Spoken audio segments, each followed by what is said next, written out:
When I tell you the crime scene photos from the Martin Luther King Jr. case give me chills, y'all, if y'all have not read this book, Black AF History, here on the TikTok shop, definitely read it. So Martin Luther King Jr. was unalived on April of 1968, right? You know this. He was 39 years old.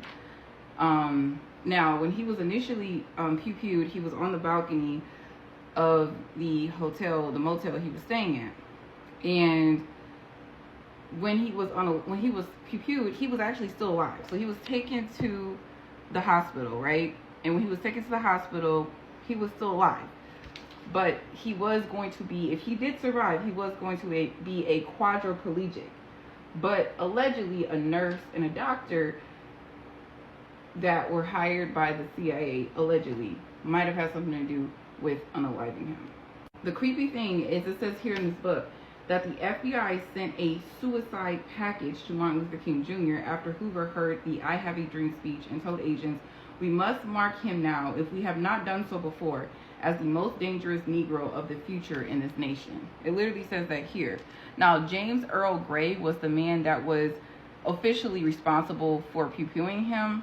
And basically, in April 4th, 1968, James Earl Gray discovered that Martin Luther King was staying at the Lorraine Motel in room 306.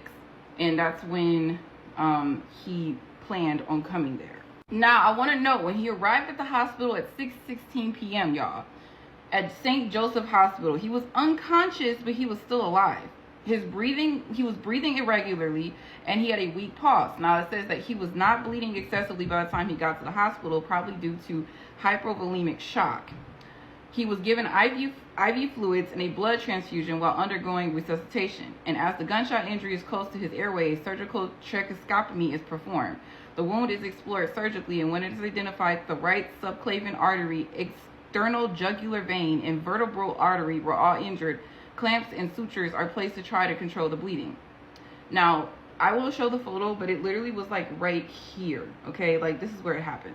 Now, at 6:45 p.m., they say, now between 6:16 and 6:45, they say his blood pressure was no longer detectable. Sorry, I have notes. And he had an agonal rhythm on the ECG. External cardiac massage begins, and an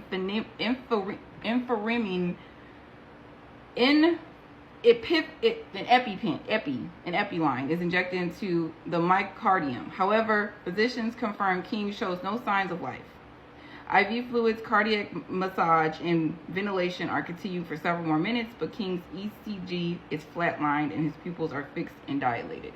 When he was pew-pewed, his tie that he was wearing that wasn't fully like tied all the way, I think he had just put it on or something, it was completely severed from the impact. It says here in this book that there was a lawsuit that took place that involved, you know, there being involvement of the FBI in his unaliving, and it says that there was confirmed involvement of the Federal Bureau of Investigations in Martin Luther King's death.